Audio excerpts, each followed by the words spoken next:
Assalamualaikum warahmatullahi wabarakatuh. Jumpa lagi dengan Ulfia Rahmi. Kali ini kita akan membahas mengenai media pembelajaran.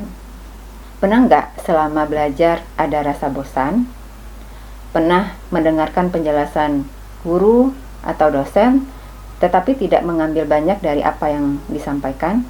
Atau mungkin pernah menggunakan media pembelajaran, tetapi masih merasa belum maksimal, atau merasa saat memberikan penjelasan merasa tidak terstruktur atau sering melakukan pengulangan.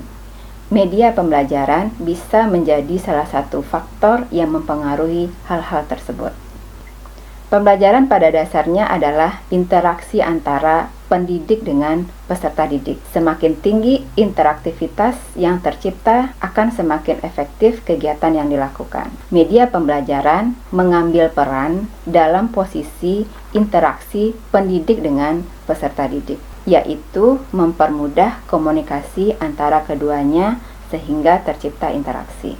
Media itu secara harfiah memiliki arti kata perantara atau pengantar, yang kemudian berfungsi mengantarkan pesan pembelajaran dari pendidik kepada peserta didik atau dari satu peserta didik kepada peserta didik lainnya. Istilah media mengacu pada apapun yang membawa informasi antara sumber pesan kepada penerima pesan.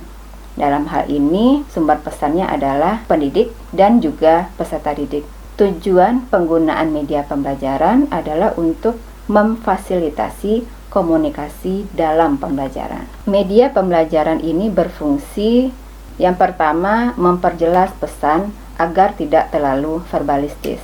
Jika kita memberikan penjelasan materi tertentu dan didominasi dengan verbalistis, itu kita hanya memfasilitasi peserta didik yang memiliki gaya belajar auditori. Kita perlu mengakomodasi orang-orang yang memiliki gaya belajar visual dan kinestetik. Yang kedua, mengatasi keterbatasan ruang, waktu, tenaga, dan daya indera. Maksudnya adalah dengan memanfaatkan media dalam pembelajaran itu tidak hanya berlangsung di ruang kelas saja. Dengan adanya media, terutama dengan media pembelajaran yang berbasis komputerisasi dan internet, peserta didik akan dapat belajar di mana saja, kapan saja, dan dengan siapa saja. Kemudian, mengatasi keterbatasan indera. Pada saat penjelasan kita hanya berupa oral presentation, peserta didik yang memiliki gangguan pendengaran itu akan kesulitan menerima informasi yang kita sampaikan. Begitu juga dengan peserta didik yang memiliki gaya belajar visual, pada saat kita hanya menjelaskan secara oral, mereka juga akan sulit menerima pesan pembelajaran. Yang ketiga, media pembelajaran juga berfungsi untuk meningkatkan gairah belajar. Dengan menggunakan media pembelajaran di dalam kelas, peserta didik lebih antusias untuk mengikuti setiap tahapan dari pembelajaran tersebut. Gairah ini bisa dimunculkan karena interaksi yang terjadi. Jadi penggunaan media bukan hanya untuk transfer pengetahuan kepada pendidik, tetapi menciptakan interaksi pembelajaran. Dengan memanfaatkan media pembelajaran, kita mengupayakan tercipta interaksi antara pendidik dengan peserta didik atau peserta didik dengan peserta didik lainnya, dan peserta didik dengan materi pembelajaran.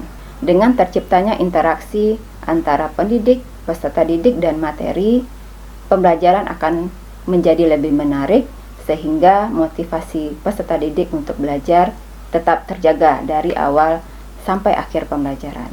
Yang keempat, memfasilitasi peserta didik belajar mandiri sesuai kondisi, gaya belajar, dan kemampuan awal yang dimiliki. Artinya, penggunaan media pembelajaran ini bukan sebanyak mungkin untuk bagaimana pendidik menyampaikan materi, tetapi adalah bagaimana peserta didik itu terfasilitasi untuk mengembangkan potensi yang ada pada diri mereka.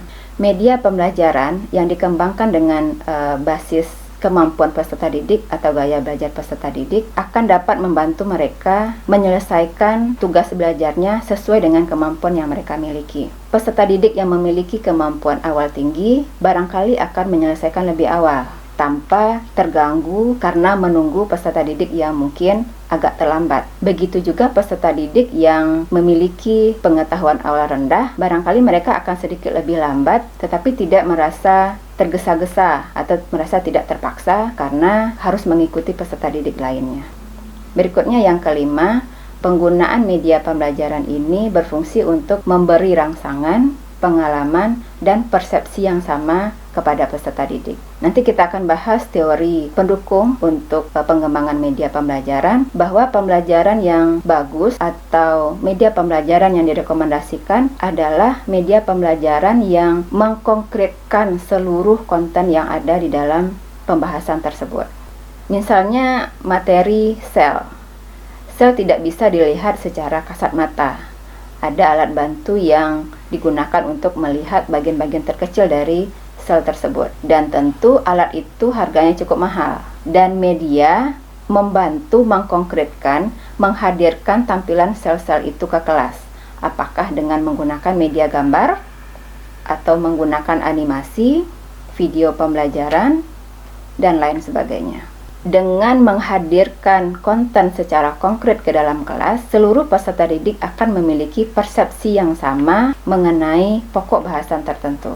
Jadi, pada saat kita menjelaskan hanya secara oral mengenai sel tertentu, mereka tidak akan bisa membayangkan sel itu seperti apa. Dengan hadirnya media pembelajaran, mereka akan melihat wujudnya akan seperti apa, sehingga persepsi seluruh peserta didik akan sama mengenai sel tersebut.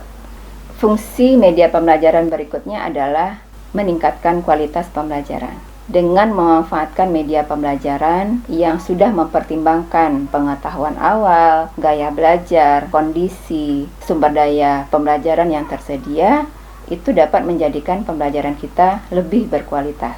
Artinya kita tidak hanya melakukan transfer pengetahuan, ya, tapi bagaimana interaksi terbentuk dalam setiap kegiatan pembelajaran.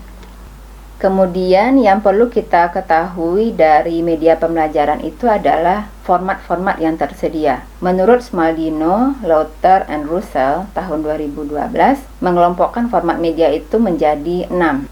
Yang pertama, teks. Format media yang berupa teks ini seperti buku atau dokumen bahan ajar yang berupa PDF ataupun e-book lainnya. Format yang kedua adalah audio. Format media audio ini sering kita temukan misalnya di siaran radio atau sekarang yang sedang in yaitu podcast. Format yang ketiga adalah visual. Visual ini berupa gambar interaktif, whiteboard, atau foto-foto di media massa. Format yang keempat, video. Format ini biasa kita temukan dalam media penyimpanan seperti DVD atau flash disk atau streaming video. Konten-konten ini sering kita temukan dalam konten YouTube atau media sosial lainnya yang berupa video. Format yang kelima adalah manipulative object. Format media ini adalah format media yang menyerupai bentuk asli. Biasanya materi pembelajaran yang menggunakan format ini menyebut manipulative object ini dengan model. Misalnya materi salat jenazah. Jadi jenazahnya itu bisa digantikan dengan benda lain atau orang yang masih hidup, artinya tidak menggunakan benda asli. Berikutnya adalah orang, seperti guru, subject matter expert, ataupun penceramah. Jadi menurut Smaldino, format media pembelajaran itu terdiri dari 6 format.